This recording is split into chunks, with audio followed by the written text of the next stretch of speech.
Well, Dina, we all have to do our part, and like the lady Ben interviewed said, start little. You don't have to go all out at first, just start with a little bit. Yeah, absolutely. And it definitely has been warm enough weather to get outside and do some yard maintenance for sure. Pretty evening tonight here with the sunset from Chris Williams, who put this on our Utah's Weather Authority Facebook page. We appreciate your photo there. Beautiful night. You can see the dust around though. So we are going to increase that dust coverage, but our pollen count not looking so great. This is what it was today on our Thursday, and it is forecast to increase on Friday for the trees. So high amounts of dust and likely high amounts of tree pollen. So if you're sniffling and sneezing, well, you're not alone out there because the pollen count is high for some categories. For tonight, few clouds around, 55 degrees. And today it was so warm that we broke some record high temperatures at Alta, up at 64 degrees. And we're still skiing up there. That is just ridiculous. Here, Kodachrome, 80 degrees. And we also tied the record in Manti, Cedar City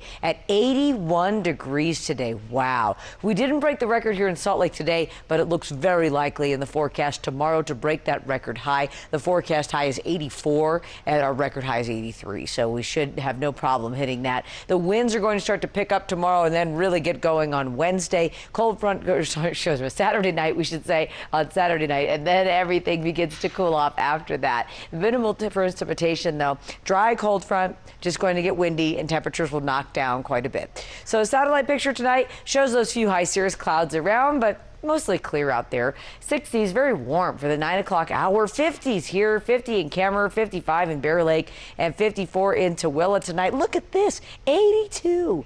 That's insane. 82 degrees at 9 o'clock. That is just downright warm. And 60 in Moab tonight. So a warm evening ahead of our next cold front. So we'll pick up the winds and have a pretty mild morning out there. High pressure exits to the east, and then our cold front coming in. There it comes. So Saturday night, we'll start to see the increase in cloud cover on Saturday and the winds. Doesn't look like a lot of precipitation, but you can really see the winds start to pick up on Saturday afternoon, with some of our wind gusts in the forecast to be 40 to 50 miles per hour. No advisories just yet, but keep it tuned here and we'll give you the latest. 55 overnight here in Salt Lake.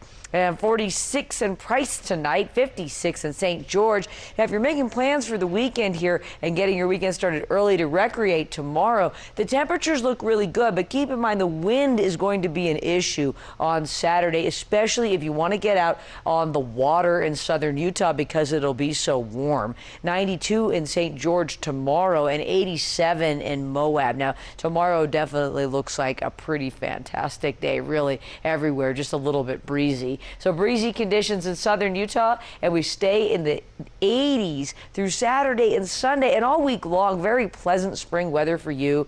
In the 80s tomorrow will be the warmest day, and then it'll be done after that. 70s on Saturday, back down to about 60 on Sunday. And really, even though we've got that cold front coming through, it's not all that cold. Temperatures going into next week look pretty comfortable. Our highs will still be in the 60s and 70s, but expect more very warm weather with increasing winds all starting tomorrow.